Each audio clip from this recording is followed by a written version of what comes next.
Hi friends, welcome to my channel Deepak sir. Friend, जैसा कि मैंने आपको अपने इंट्रोडक्शन वीडियो में बताया था कि मैं अभी फिलहाल एचएससी स्टूडेंट्स लोगों के लिए जो महाराष्ट्र बोर्ड की एग्जाम चल रही है उनके मैं इंपॉर्टेंट क्वेश्चन कराने वाला हूं। तो आज मैं क्वेश्चन लेके आया हूं जिसका नाम है लॉ ऑफ डिमांड, जो कि बोर्ड के एग्जाम में 8 मार्क के लिए पूछा जाता है with assumption. Law of demand with assumption या तो एक्सेप्शन। तो फ्रेंड, अजम्पशन और एक्सेप्शन के लिए मैं एक अलग से वीडियो बनाऊंगा जो कि बहुत शॉर्ट वीडियो रहेगा, 2 मिनट का, आप समझ जाओगे। फ्रेंड्स, इस वीडियो में स्पेशली आपको सिर्फ लॉ ऑफ डिमांड पढ़ाने वाला हूं, जिसमें आप इमेज में देख पा रहे होगे कि लॉ ऑफ डिमांड के लिए हमारे पास 7 पॉइंट है। अगर आपने वो 7 पॉइंट्स को कवर कर लिया तो आप एग्जाम में जो 8 मार्क्स है उसमें से आप ज्यादा से ज्यादा मार्क्स स्कोर कर पाओगे। तो फ्रेंड्स, जैसा कि आप इमेज में देख रहे हो कि जो पहला पॉइंट है इंट्रोडक्शन पॉइंट है, तो इंट्रोडक्शन को हम कैसे लिखेंगे वो आप समझिए। फ्रेंड्स, इंट्रोडक्शन में हमको लिखना है कि मैं आपको पहले बेसिक बता दूं कि जो लॉ ऑफ डिमांड है वो हमें अल्फ्रेड मार्शल ने एक्सप्लेन किया था। उन्होंने ये बताया था कि जब किसी कमोडिटी का प्राइस ज्यादा हो जाता है तो उसका डिमांड कम होता है, और जब किसी कमोडिटी का प्राइस कम होता है तो डिमांड उसके लिए ज्यादा होता है। यानी जब प्राइस फंक्शन करेगा तो डिमांड भी फंक्शन करेगा, यानी प्राइस में कुछ चेंजेस होंगे तो डिमांड में भी कुछ चेंजेस होंगे। इसी को हम बोलते हैं फंक्शनल रिलेशनशिप। तो आपको फर्स्ट पॉइंट में लिखना है कि according to the Alfred Marshall the law of demand is introduced by doctor Alfred Marshall. Law of demand किसने लाया था? अल्फ्रेड मार्शल ने इंट्रोड्यूस किया। According to Marshall, Marshall ji ने क्या बोला? According to Marshall there is functional relationship, there is a functional relationship between price and quantity demand of commodity। Friends, price और demand के बीच में फंक्शनल रिलेशनशिप होता है, ऐसा हमें अल्फ्रेड मार्शल ने बताया, क्योंकि प्राइस के चेंज होने की वजह से डिमांड भी चेंज होता है। इसको आप सिंबॉलिक फॉर्म में कैसे लिखोगे? D is equal to function of price. D का मतलब quantity demand of commodity, F का मतलब फंक्शन ऑफ, P का मतलब प्राइस ऑफ कमोडिटी। ये तो हो गई इंट्रोडक्शन पार्ट की बात। फ्रेंड्स, अब हम आते हैं सेकेंड पॉइंट पे। सेकेंड पॉइंट है आपका most important, statement of law. Second point आपका है स्टेटमेंट ऑफ लॉ। बहुत ही ज्यादा इंपॉर्टेंट है फ्रेंड, और बहुत ही इजी है। फ्रेंड्स, याद है ना, जब कभी भी आप इकोनॉमिक में किसी भी लॉ का स्टेटमेंट लिखते हो तो आपको पहला लाइन ये लिखना बहुत जरूरी होता है, अदर थिंग्स रिमेनिंग सेम। तो आप फर्स्ट लाइन लिखोगे अदर थिंग्स रिमेनिंग सेम। चाहे वो लॉ ऑफ डिमांड हो, चाहे लॉ ऑफ सप्लाई हो, और चाहे लॉ ऑफ डीएमयू हो, कोई भी आप लॉ लिख रहे हो तो आपको पहला चीज लिखना पड़ेगा अदर थिंग रिमेनिंग सेम। इसका फ्रेंड रीजन ये है कि जब कोई भी हम कोई लॉ बनाते हैं तो हम कुछ चीजें अज्यूम करके लॉ बनाते हैं। तो इसलिए मैं चाहता हूं कि जो चीजें मैं अज्यूम कर रहा हूं वो सेम टू सेम मैं लॉ जब लिख रहा हूं तब लिखूं, तब मैं उसको बनाऊं। इसलिए हम लोग लिखते हैं अदर थिंग रिमेनिंग सेम। उसके बाद आप लिखोगे कि क्वांटिटी डिमांड प्राइस के वजह से चेंज होते रहता है। क्वांटिटी डिमांड प्राइस के वजह से चेंज होते रहता है, और जब कभी भी प्राइस ज्यादा होता है तो डिमांड कम होता है, और प्राइस कम होता है तो डिमांड ज्यादा होता है। फ्रेंड, कभी भी अगर आपको ऐसा रिलेशन दिखे कि एक चीज ज्यादा होने की वजह से एक चीज कम हो जाए, और एक चीज कम होने की वजह से एक चीज ज्यादा हो जाए, यानी उल्टा रिलेशन दिखे, तो उस रिलेशन को हम इनवर्स रिलेशन बोलते हैं। क्या बोलते हैं फ्रेंड? उसको हम इनवर्स रिलेशन। एक एरो ऊपर जा रहा है प्राइस का तो डिमांड का एरो नीचे जा रहा है, इसे हम बोलते हैं इनवर्स रिलेशन। तो आपको लिखना है according to Marshall, according to Marshall जो क्वांटिटी डिमांड है कमोडिटी का, quantity demand of commodity varies, change होता है इनवर्सली, यानी उल्टा चेंज होता है इनवर्सली विथ इट्स प्राइस। यानी जैसे जैसे आपका प्राइस चेंज होगा वैसे वैसे क्वांटिटी डिमांड भी चेंज होगा, लेकिन इनवर्सली चेंज होगा। इनवर्सली का मतलब होता है उल्टा चेंज होगा। फ्रेंड्स, इसके बाद आपको लॉ ऑफ डिमांड लिखना है। लॉ ऑफ डिमांड का एक सिंपल 2 लाइन में हम उसको एक्सप्लेन कर सकते हैं। जैसा कि आप मराठी आरती बोलते हो सुख हरता दुख हरता, वैसे ही आपको आज लॉ ऑफ डिमांड में पढ़ाने वाला हूं। फ्रेंड, अगर आपको ये वीडियो अच्छी लगे तो प्लीज इस वीडियो को लाइक करिएगा और मेरे चैनल को सब्सक्राइब करिएगा। फ्रेंड, अभी आते हैं हम स्टेटमेंट ऑफ लॉ पे। जो मैंने आपको बोला कि सुख हरता दुख हरता आप आरती करते हो, वैसे ही मैं आपको स्टेटमेंट ऑफ लॉ पढ़ाने वाला हूं। तो फ्रेंड देखते हैं हम कैसे याद करेंगे लॉ ऑफ डिमांड का ये statement. Higher the price lower the demand, lower the price higher the demand, higher the price lower the demand, lower the price higher the demand. तो फ्रेंड जैसा कि आपने ये देखा कि बहुत ही सिंपल लाइन है, दो लाइन। जैसे जैसे कोई कमोडिटी का प्राइस ज्यादा होगा डिमांड लो होगा, और जब किसी कमोडिटी का प्राइस लो होगा तो डिमांड ज्यादा होगा। तो आपको यहां पे लिखना है when price of commodity is high, commodity is high, demand is very low, demand is low, less लिख सकते हो आप, demand is less, and when price of commodity is less, price of commodity is less, then quantity demand of commodity is high. एकदम simple है लिखना है friend, higher the price lower the demand, lower the price higher the demand. Friend ये 2 point आपका clear हो चुका है। अभी हम आते हैं थर्ड पॉइंट पे। थर्ड पॉइंट आपने देखा था इमेज में, उसमें लिखा था टेबुलर प्रेजेंटेशन। फ्रेंड ये टेबुलर प्रेजेंटेशन क्या होता है? इस टेबुलर प्रेजेंटेशन को हम डिमांड शेड्यूल के नाम से भी जानते हैं। हम एग्जाम में डिमांड शेड्यूल भी लिख सकते हैं। फ्रेंड अगर आप कोई टेबल बनाते हो तो उस टेबल को हम शेड्यूल बोलते हैं। इसलिए हम यहाँ पे एक टेबल बनाने वाले हैं जो कि इस लॉ ऑफ डिमांड को एक्सप्लेन करेगा और प्रूव करेगा कि लॉ ऑफ डिमांड कैसे वर्क करता है। तो ये हमने टेबल बनाया।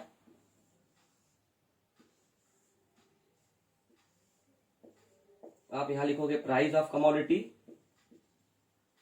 और यहां पे लिखोगे quantity demand of commodity. Price लिखोगे 10, 20, 30, 40, 50। आपने लॉ में पढ़ा था कि जब प्राइस कभी भी लो होगा तो डिमांड ज्यादा होगा। इस आप शेड्यूल में देख सकते हो कि प्राइस ऑफ कमोडिटी 10 है और यहाँ पे 50, यानी धीरे धीरे प्राइस बढ़ रहा है।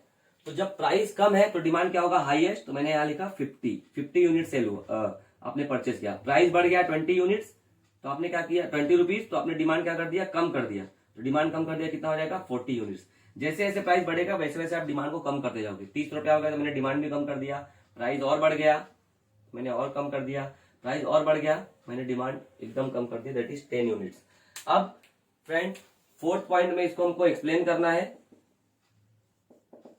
एक्सप्लेनेशन, टेबल को एक्सप्लेन करना बहुत ही इजी है। डिमांड शेड्यूल आपने ऑलरेडी बना दिया है, अभी हम इस टेबल को एक्सप्लेन करेंगे। टेबल को एक्सप्लेन करने के लिए आप लिखोगे वी कैन ऑब्जर्व फ्रॉम एबो शेड्यूल। एबो शेड्यूल से हम क्या ऑब्जर्व कर रहे हैं फ्रेंड? कि जब प्राइस 10 है तो डिमांड कितना है? 50।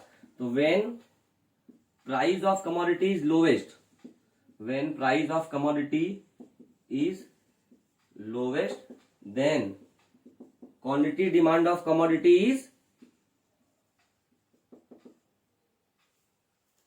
50 यूनिट्स। फ्रेंड यहाँ पे लोवेस्ट लिखा है तो आप लिखोगे दैट इज ₹10।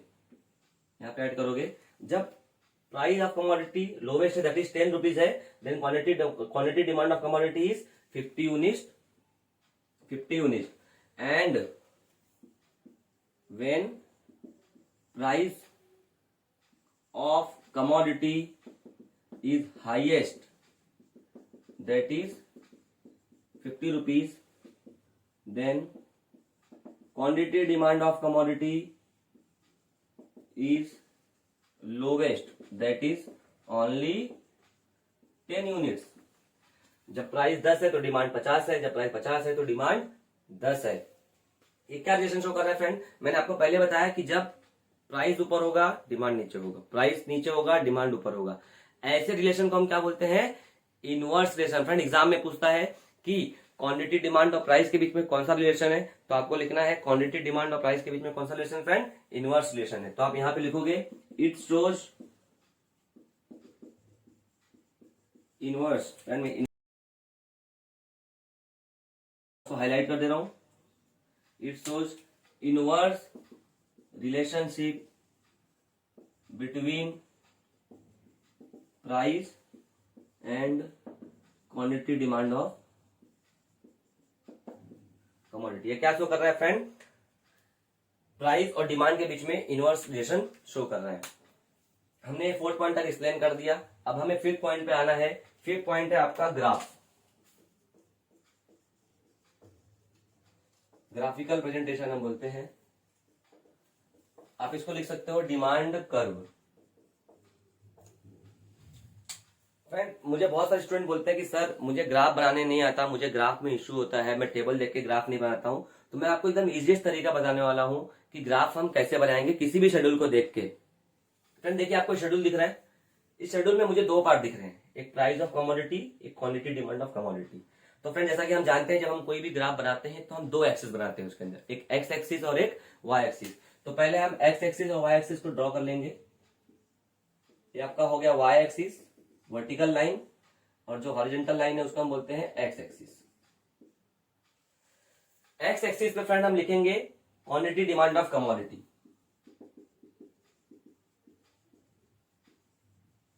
और वाई एक्सिस पे हम लिखेंगे प्राइस ऑफ कमोडिटी। अब फ्रेंड देखिए आपने प्राइस ऑफ कमोडिटी में कितने का डिफरेंस लिया है? 10, 20, 30, 40, 50, 10 का डिफरेंस है। तो आप यहां लिखोगे 10, 20, 30, 40 and 50। Quantity demand of commodity में कितना है फ्रेंड? 50, 40, 30, 20, 10। तो आप सेम यहां पे लिखोगे 10, 20, 30, 40 एंड 50। आपका फ्रेंड ग्राफ बन चुका है। अभी हमको बनाना है ग्राफ को।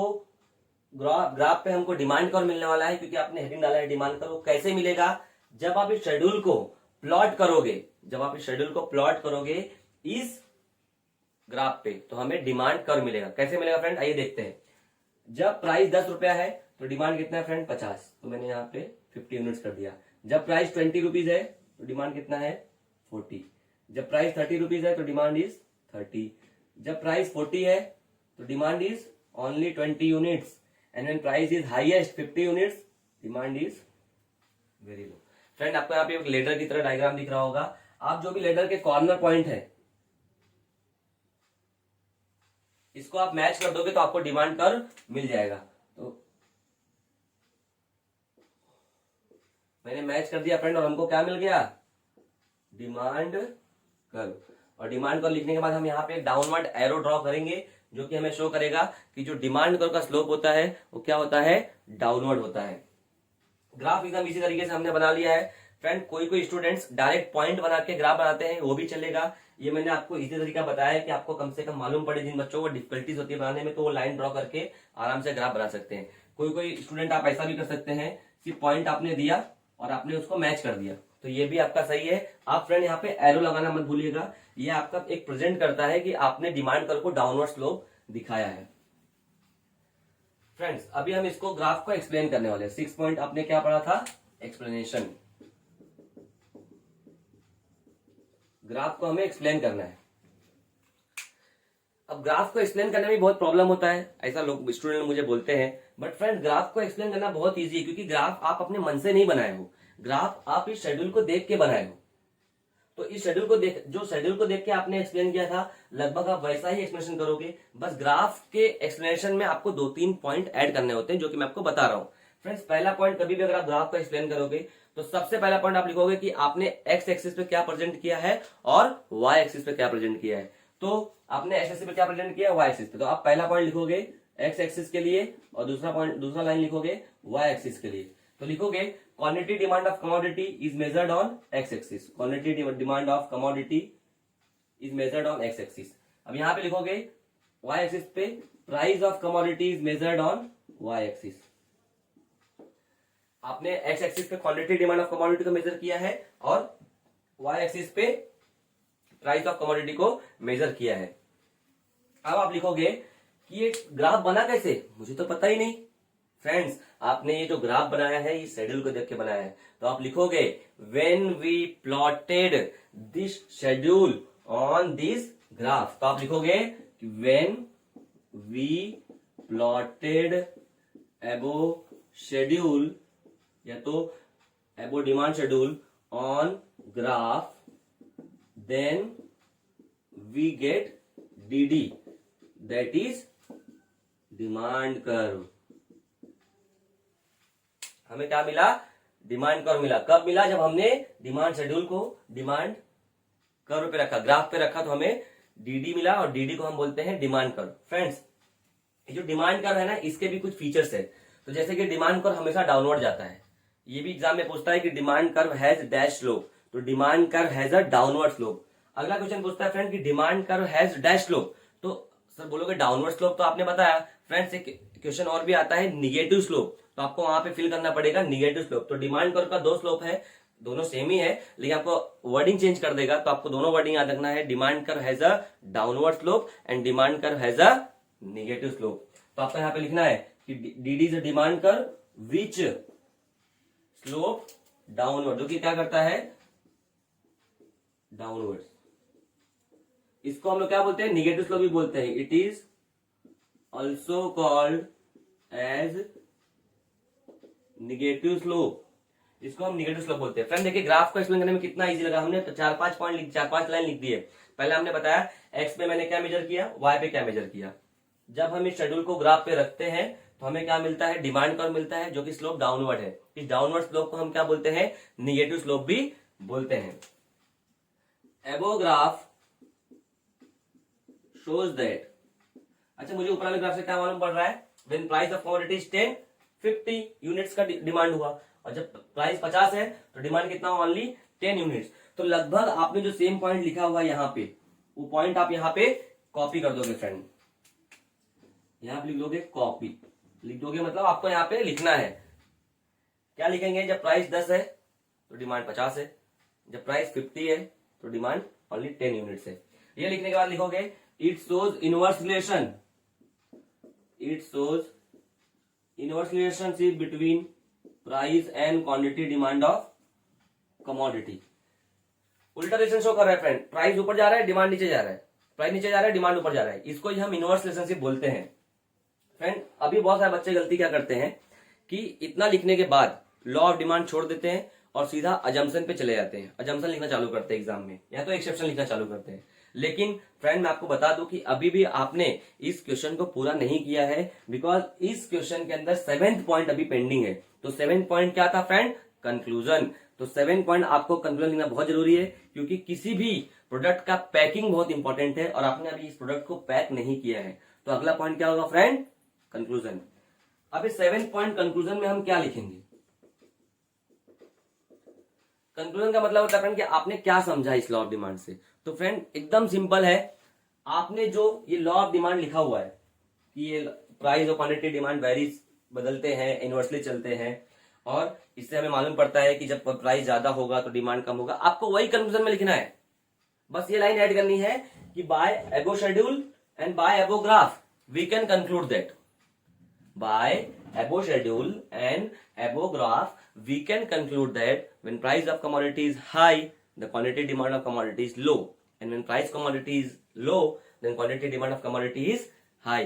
तो फ्रेंड क्या था law of demand, higher the price lower the demand, lower the price higher the demand, higher the price lower the demand, lower the price higher the demand। आपको यहाँ पे इसको वर्डिंग में लिखना है और इसके साथ ही आप अपना लॉ ऑफ डिमांड खत्म कर सकते हो और इसके बाद अजम्पशन पे जा सकते हो। अजम्पशन और एक्सेप्शन दो में से कोई भी एक चीज पूछता है फ्रेंड एग्जाम में, तो मैं आपको अलग वीडियो में बनाने वाला हूँ, जो कि 2-3 मिनट का वीडियो होगा। उसमें से आप समझ जाओगे कि लॉ ऑफ डिमांड खत्म करने के बाद मुझे अजम्पशन कैसे लिखना है और एक्सेप्शन कैसे लिखना है। फिलहाल फ्रेंड लॉ ऑफ डिमांड में यही मुझे एक्सप्लेन करना था और ये क्वेश्चन 8 मार्क के लिए आता है। मुझे उम्मीद है कि आपको ये मेरा वीडियो अच्छा लगा होगा, और अगर आपको वीडियो अच्छा लगा होगा प्लीज इस चैनल को सब्सक्राइब करिएगा और सपोर्ट करिएगा। मुझे आपसे उम्मीद है कि आपको अगर नहीं कुछ समझा रहेगा तो आप कमेंट बॉक्स में कमेंट करेंगे, मुझे बताएंगे कि सर ये पॉइंट हमें नहीं समझा, तो मैं आपको अगले वीडियो में उसको अच्छे से एक्सप्लेन करने की कोशिश करूंगा। Friend thank you so much for watching, please subscribe my channel and support me, thanks a lot.